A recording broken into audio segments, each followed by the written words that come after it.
Hey guys, welcome back to the channel. If you're new here, my name is Christina. I'm a naturopath, herbalist, life coach and carnivore, and this is a space where I share about all things health related, including carnivore.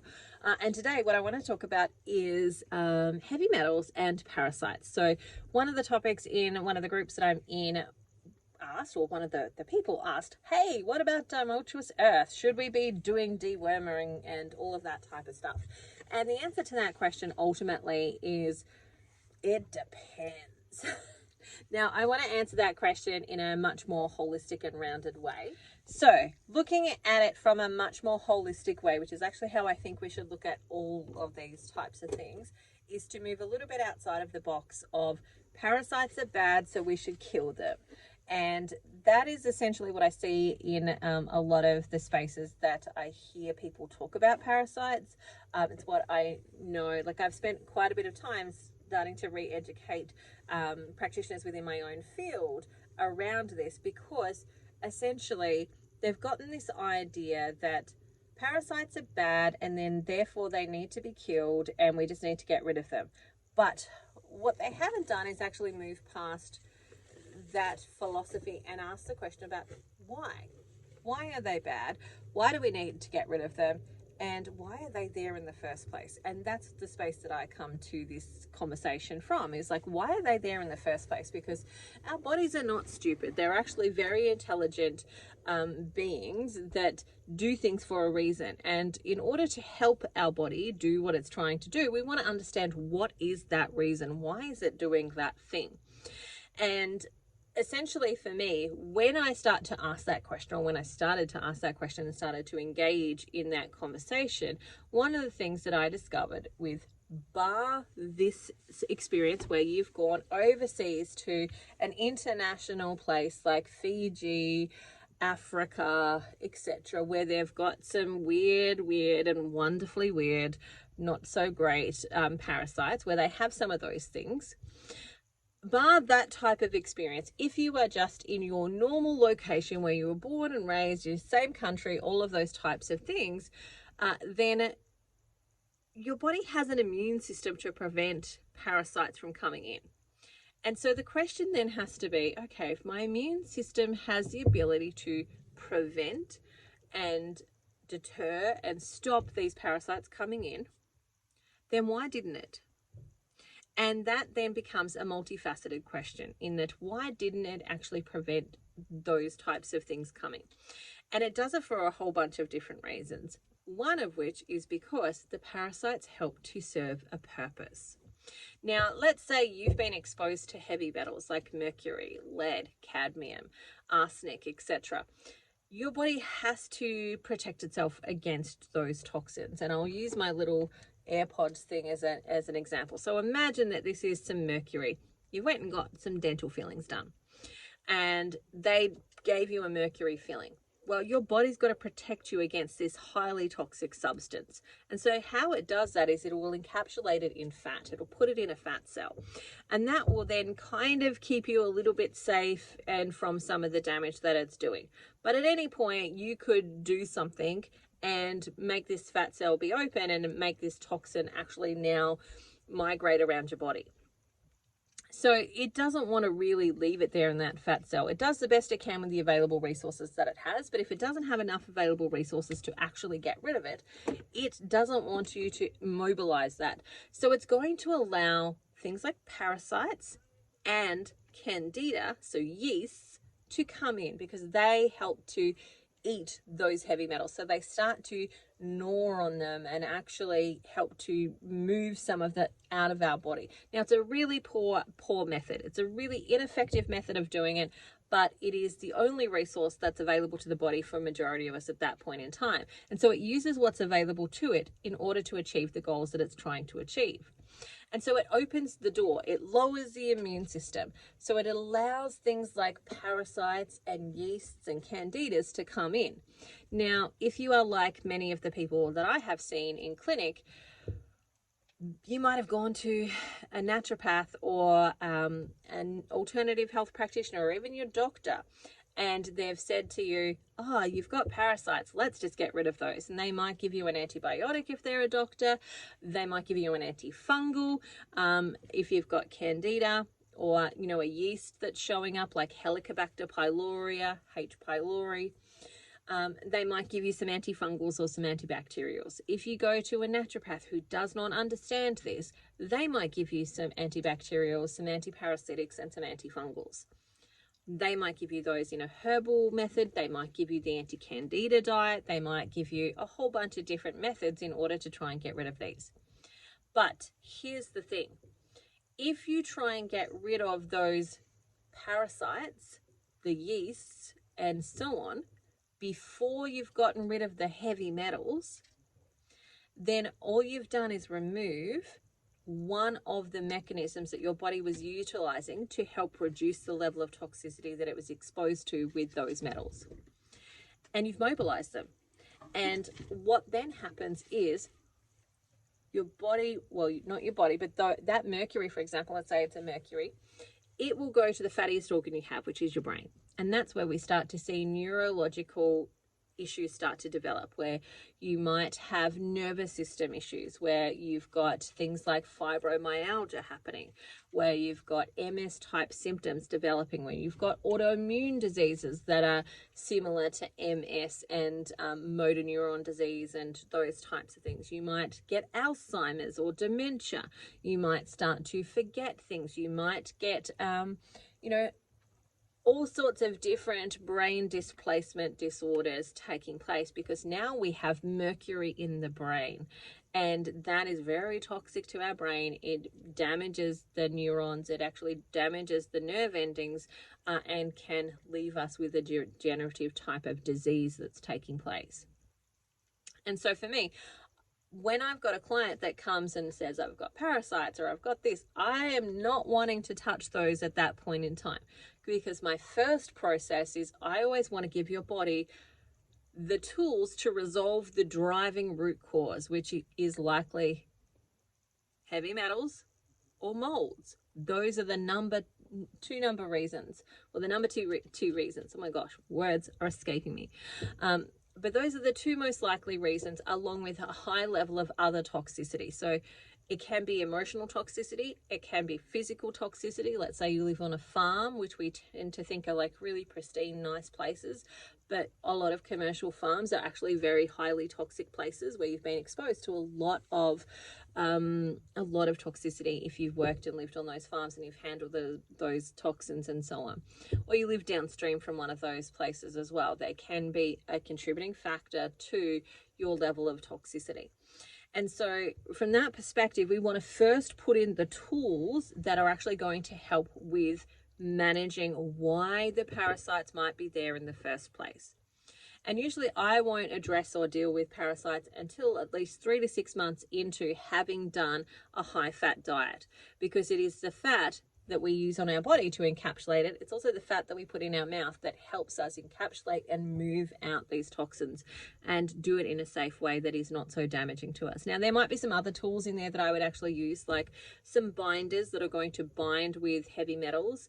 And there's specific ones that as a practitioner that I would use that would be really helpful from that perspective.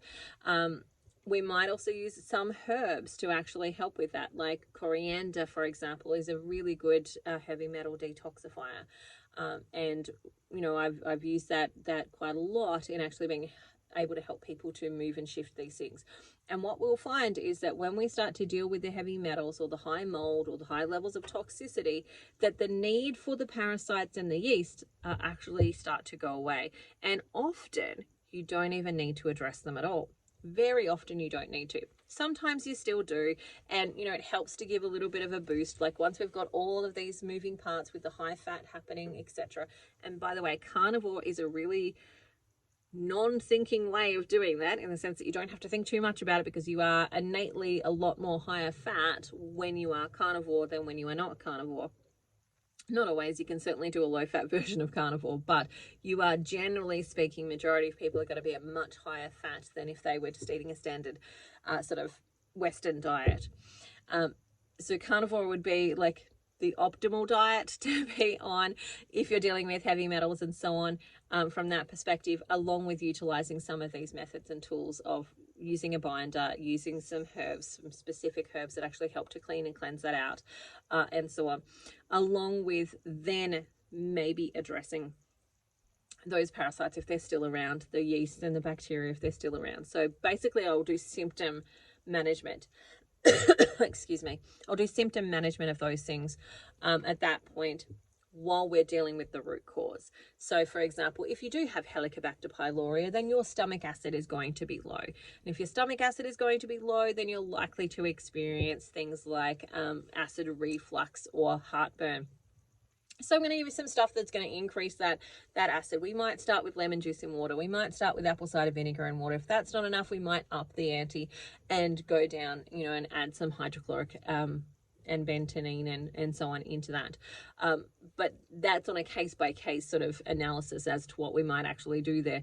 But we're likely to lift the stomach acid so that you can digest your food, get the nutrients out of it, and make it extremely uncomfortable for the Helicobacter to actually remain there while we're dealing with why they're there in the first place. And then at some point we may need to kick them out, but also we may not need to do that.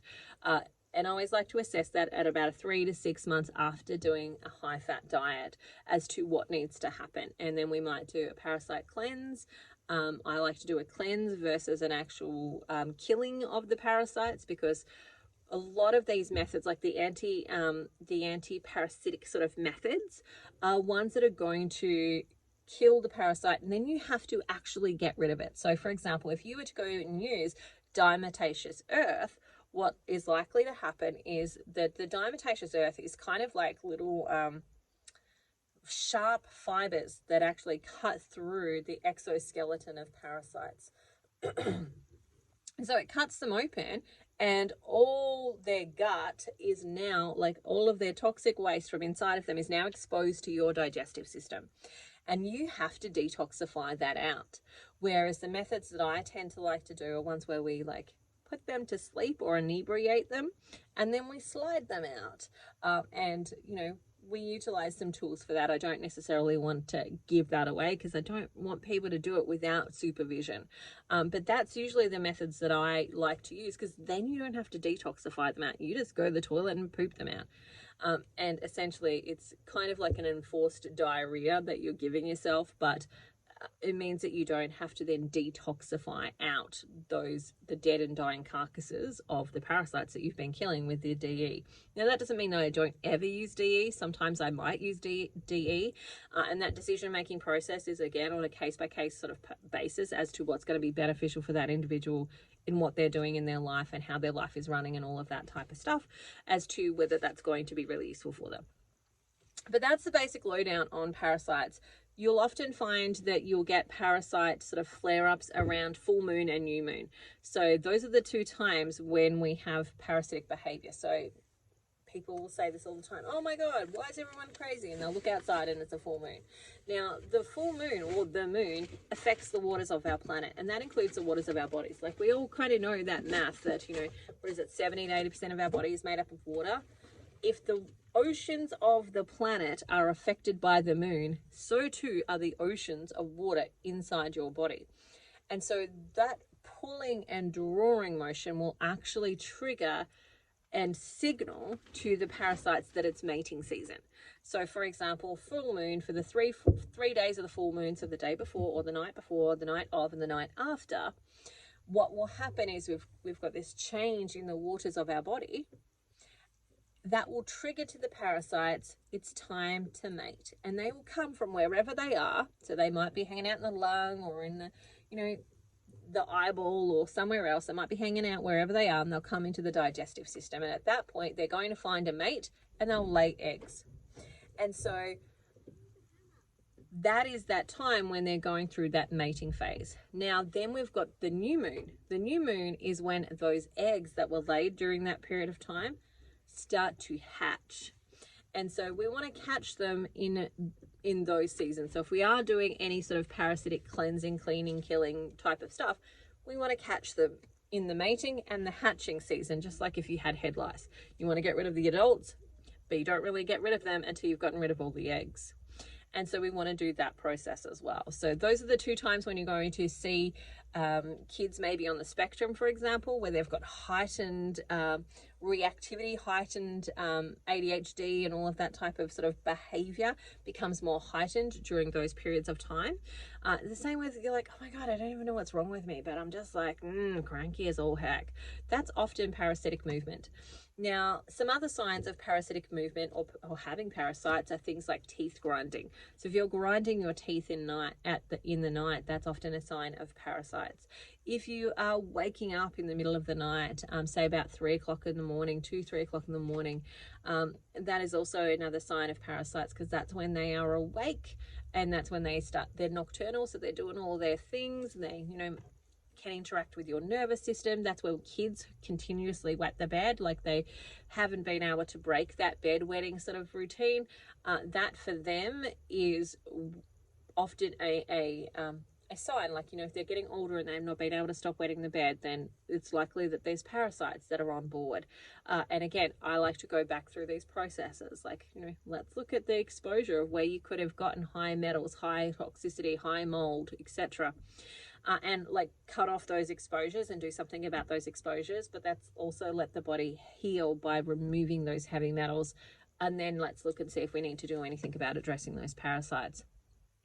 And that's usually how I approach this situation. So the answer to the question of like, is DE good, is like, I don't know. What do you think? I'm interested. What do you think? After I've shared all of that, what do you think? I think sometimes yes, but not nearly as much as people think. All right. That's my answer to the question. I hope you have the most amazing day ever, and I look forward to answering more of these questions. So if you do have any of them, pop them below in the comments section. Remember to like, share, and subscribe. That really helps me out, helps me to continue to make these types of videos, and I'll talk to you again soon. Bye for now. Have the most amazing day ever.